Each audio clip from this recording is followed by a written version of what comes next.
Bersama saya Azrin Arif dalam rentasan berita edisi 1092. Antara paparan utama. Pakatan Harapan tekad menentang rasuah dan lompat parti. Bila ulama PAS keluar parti.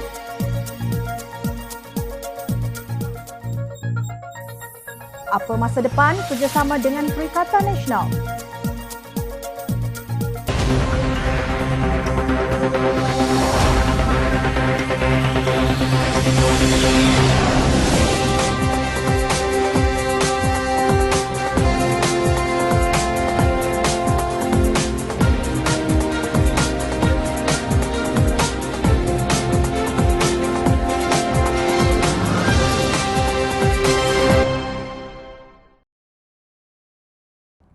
Assalamualaikum dan salam sejahtera.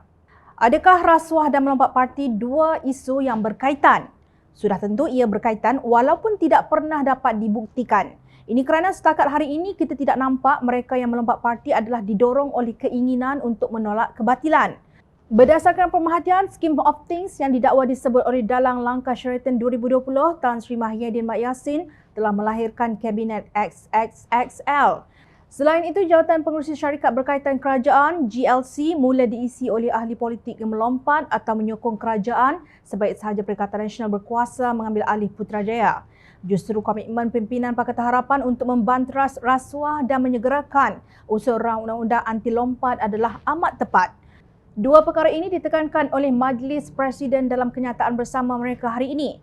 Ia selaras dengan tuntutan untuk membina sebuah negara maju pasca COVID-19.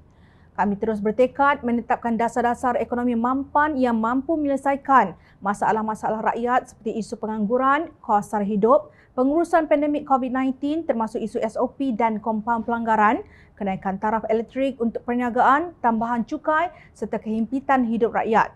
Negara kita mesti diselamatkan dari gejala rasuah dan tadbir urus yang pincang, tegas Majlis Pakatan Harapan dalam satu kenyataan. Demikian kenyataan yang dikeluarkan oleh 4 pemimpin Pakatan Harapan yang terdiri daripada Datuk Seri Anwar Ibrahim, Keadilan, Muhammad Sabu Amanah, Lim Guan Eng, DAP dan Datuk Seri Panglima Madya Setangau, APCO. 4 pemimpin tersebut juga menuntut apa yang telah dipersetujui dalam Memorandum Persefahaman MOU Transformasi dan Kestabilan Politik yang dimeterai Kerajaan dan Pakatan Harapan pada 13 September 2021 lalu. Majlis Presiden turut menegaskan bahawa rang undang-undang anti lompat parti perlu dibentang dan diluluskan pada mesyuarat parlimen ini seperti mana yang dijanjikan oleh Perdana Menteri, ujarnya. Menurut Majlis Presiden, pimpinan utama Pakatan Harapan akan mengadakan pertemuan dengan Perdana Menteri Datuk Seri Ismail Sabri Yaakob dalam masa terdekat. Merujuk kepada Pilihan Raya Negeri Johor, Majlis Presiden Pakatan Harapan menerima keputusan rakyat dan mengakui kelemahan termasuk dalam isu pertandingan pelbagai penjuru oleh parti pembangkang sendiri, logo, peratusan keluar pengundi yang rendah serta aspek penerangan dan komunikasi Pakatan Harapan berhubung isu-isu semasa. Kelemahan tersebut sebahagiannya telah menyebabkan Pakatan Harapan memenangi hanya 12 kerusi. Pakatan Harapan akan berusaha mengatasi kelemahan-kelemahan ini dengan segera, terutama dengan mengatur semula strategi bagi menghadapi pilihan raya umum ke-15. Kelemahan-kelemahan ini tidak boleh diatasi oleh satu parti atau dengan satu ikhtiar sahaja, tetapi perlu diurus bersama dan secara menyeluruh. Oleh demikian, beberapa perkara akan dilaksanakan segera termasuk konvensyen dan pemukiman pimpinan Pakatan Harapan untuk menggilap semula idealisme perjuangan Pakatan Harapan dan penyokong-penyokongnya serta membincangkan persiapan keseluruhan bagi menghadapi pilihan raya umum ke-15, jelas mereka. Menurut Majlis Presiden, Pakatan Harapan juga akan berusaha merangkul seluruh kekuatan yang sedia menolak kerakusan dan rasuah demi membina kerjasama di kalangan parti-parti pembangkang agar dapat bersama dalam usaha menolak Barisan Nasional. Majlis Pakatan Harapan juga mengecam parti yang kononnya menentang UMNO Barisan Nasional tetapi memilih hanya bertanding di kawasan yang telah dimenangi oleh Pakatan Harapan. Parti-parti pembangkang tidak harus bertanding hanya di kawasan Pakatan Harapan yang akan mengurangkan undi Pakatan Harapan lalu secara tidak langsung meningkatkan peluang kemenangan Barisan Nasional, bidas Majlis Pakatan Harapan. Jika dakwaan bahawa parti-parti yang kononnya menentang UMNO Barisan Nasional itu hanya memilih kawasan yang Pakatan Harapan berpotensi menang, ia merupakan perbuatan sabotaj. Jom Channel ingin memetik kenyataan Naib Presiden Amanah Datuk Seri Mujahid Yusof baru-baru ini, katanya.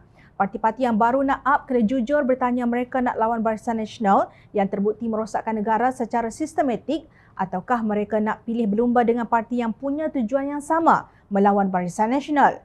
Apakah pemimpin otai seperti Datuk Seri Syafiee Apdal, Tun Dr. Mahathir Mohamad, Tan Sri Mahathir Mat Yassin, semuanya dari UMNO dulu tidak faham logik perlu bergabung tenaga untuk menang?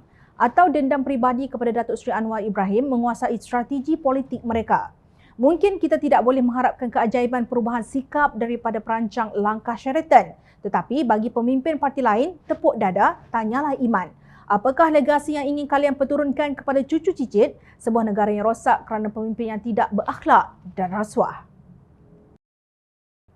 Lazimnya mereka yang keluar PAS dikecam diberi pelbagai gelaran. Malah ada yang secara ekstrim dituduh sebagai Mu'tazilah, munafik, sesat dan kafir oleh pemimpin dan penyokong PAS tanpa takut kepada dosa memfitnah. Mangsa fitnah yang menanggung penghinaan itu termasuk Datuk Seri Ustaz Ahmad Awang yang pernah menjadi timbalan Pesuruhjaya PAS Perak pada tahun 1999 dalam era reformasi.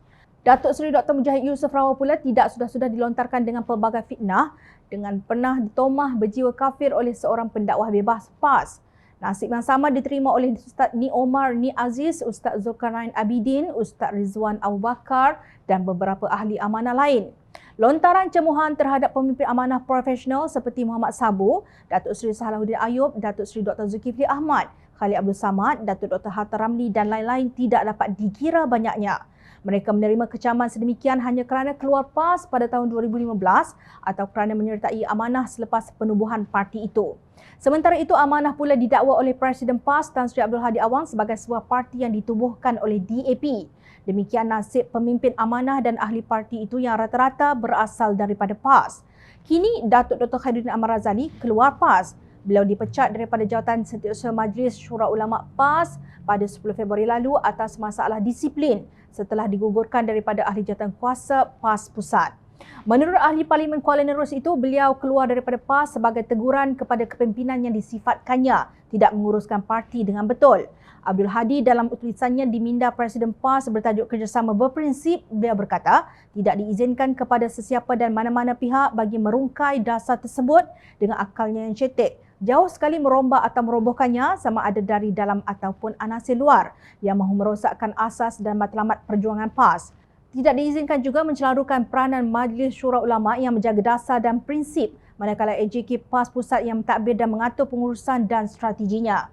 Bahkan fasal 26-9-M Perlembagaan PAS juga menjelaskan antara tugas-tugas AJK PAS Pusat adalah pada amnya menjalankan tugas dan arahan-arahan oleh Presiden serta melaksanakan apa sahaja usaha untuk kemajuan parti akan keutuhan umat Islam.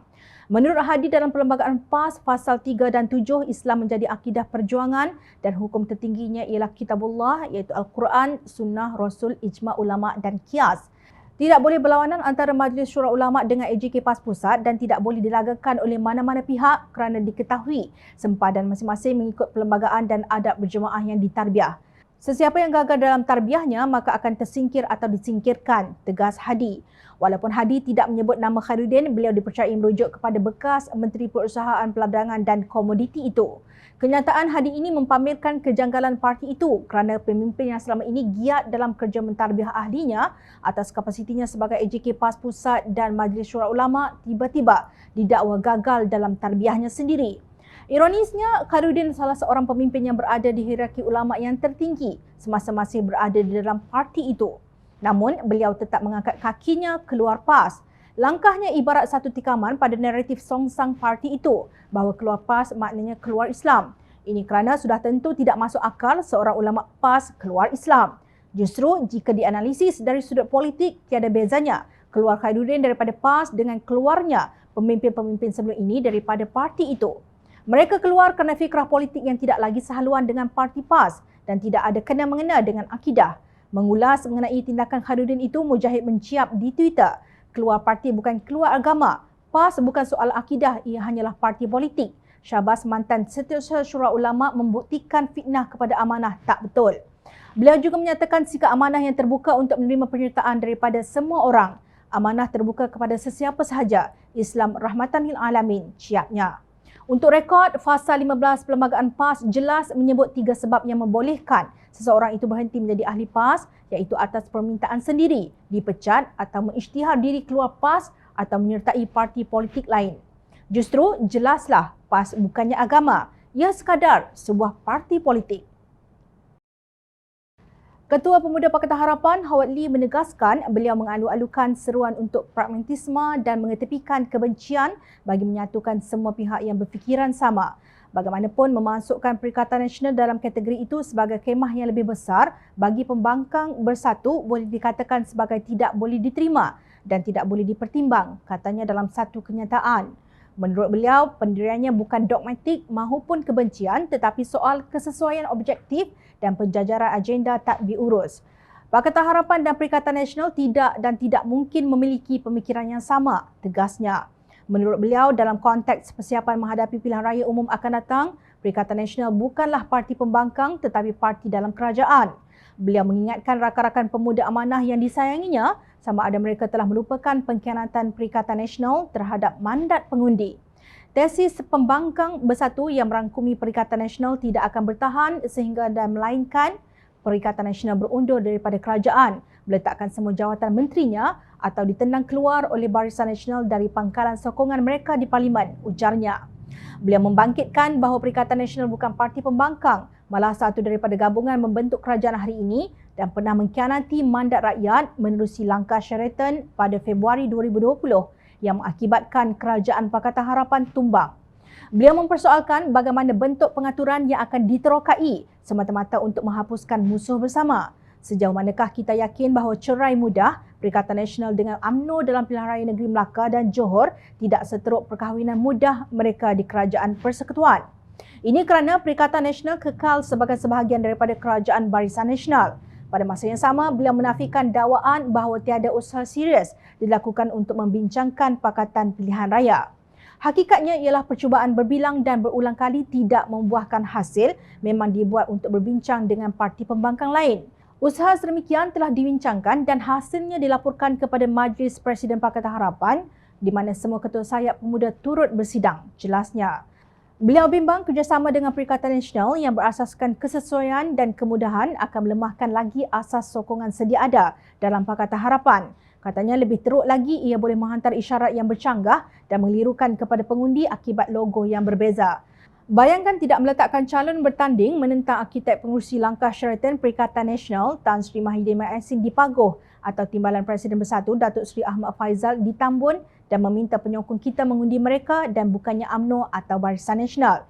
Inikah yang dicadangkan oleh rakan-rakan pemuda amanah? Soalnya. Bagaimanapun, beliau bersetuju keperluan kepada sikap yang terbuka dan fleksibel dalam rangka langkah kehadapan. Saya bersetuju dengan tuntutan mereka agar kepimpinan mengemudi negara ke arah yang betul. Namun, saya tidak yakin bahawa menyertakan Perikatan Nasional ke dalam rancangan Pakatan Harapan akan memenuhi tujuan itu dengan baik, kata Howard. Terdahulu dalam kenyataan bersama, 6 ketua pemuda amanah menyarankan Pakatan Harapan bekerjasama dengan Perikatan Nasional termasuk parti berfikiran sama seperti Pejuang dan Muda berdepan pilihan raya umum ke-15 berikutan kekalahan teruk pada pilihan raya negeri Johor Sabtu lalu. 6 ketua pemuda amanah bahagian itu ialah Zulhafiz Zulkifli Lembah Pantai, Hafizuddin Razian Kepung, Muhammad Nur Fadil Bandar Tun Razak, Syekh Huzaifah Bukit Bintang, Haripra Lazwardi Batu dan Raja Haziq Ceras. Ketua Pemuda Amanah Nasional Hasmi Muda ketika dihubungi Jom Channel berkaitan dengan cadangan. 6 ketua pemuda bahagian berkata, amanah mengamalkan demokrasi. Mereka bebas untuk memberi pandangan. 6 pemuda amanah kawasan itu hanya mengutarakan cadangan mereka agar kerjasama dengan Perikatan Nasional diterokai. Parti belum membuat apa-apa keputusan secara rasmi dalam hal ini. Pemuda Amanah Nasional selari dengan keputusan rasmi parti dan dalam masa yang sama kita menghormati suara di peringkat akar umbi, jelasnya. Apakah masa depan Pakatan Harapan bekerjasama dengan Perikatan Nasional? Bolehkah Perikatan Nasional dipercayai selepas peristiwa langkah Sheraton? Adakah akar umbi dan pengundi akan menerima baik kerjasama dengan Perikatan Nasional secara perkahwinan mudah ini? Telah banyak hati yang terguris, banyak racun tomahan dan fitnah yang ditelan. Cubalah kita fikirkan langkah alternatif untuk memenangi hati rakyat. Misalnya, pemuda Pakatan Harapan mendekati rakyat secara berterusan, tidak kira tua mahupun muda. Tidak kira walaupun tarikh pilihan raya umum belum diketahui. Maknanya sekarang, bagaimana caranya? Itu yang anda perlu terokai. Jangan 2 kali digigit ular yang sama di lubang yang sama. Ingat, rakyat sentiasa memerhati. Teruskan bersama kami di Jom Channel dan reporterjomchannel.net untuk mendapatkan berita politik tanah air. Saya Azli Arif, terima kasih. Assalamualaikum dan salam sejahtera.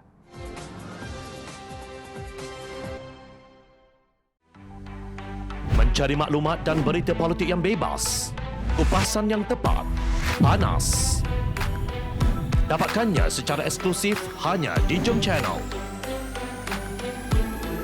Komitmen kami, rentasan berita Isnin hingga Jumaat. Berbicara dan isu semasa, kami garapkan secara langsung. Panel-panel berkaliber dan profesional. Interaktif, pandangan anda kami raikan. Jangan lupa bersama kami di setiap hujung minggu dalam edisi khas mingguan. Jom Channel, moving forward, sharing a new experience.